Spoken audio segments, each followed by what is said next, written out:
Well, as Congress prepares to vote on whether or not to take military action in Syria, we are waiting to see if the samples collected in that country by a group of UN weapons inspectors turn out to show any trace of poisonous chemicals. This, as we also learned that the Assad regime's state-controlled media is declaring victory and saying the U.S. will not strike. Leland Vittert has the latest on that from our Mideast Bureau. So, Leland, what has been the reaction to President Obama's speech in Syria?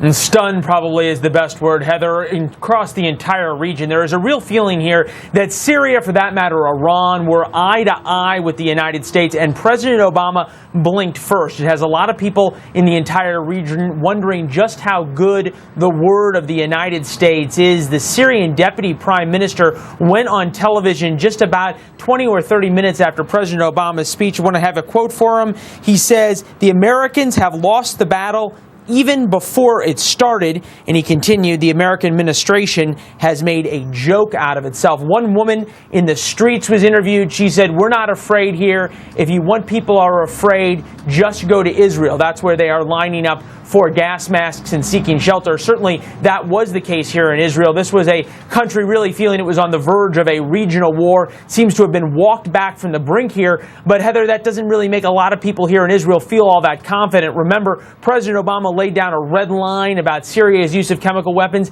In effect, he also laid down a red line about Iran achieving nuclear weapons and had the threat of military force to back this up. Now, there's a lot of people here in Israel who are saying, wait a second, if he's not willing to use military force in Syria and needs the consent of the Congress there, what does that mean about his promises vis-a-vis Iran and everywhere else in the region? Heather? And just to talk a little bit more about that, in terms of the Israeli people, the risks are great, Leland. Well, absolutely. It's a matter of confidence, as one Israeli said here. He said, it just doesn't seem like President Obama has the stomach to take action here in the Middle East. The countries here are watching that very closely. Remember, Israel had forward deployed its Iron Dome missile defense battery. It had done a very lot to get ready when President Bashar Assad of Syria had said that Tel Aviv would, quote, burn if and when he was attacked. Now that we've walked back from that, the question is sort of where does this go from here in terms of the U.S. credibility in the Middle East? One Israeli analyst joked to me at the end of our conversation. He said, if President Obama needs authorization from Congress to do anything and he wants to be taken seriously, maybe when Congress takes up the issue of Syria, he should also ask for an authorization about Iran.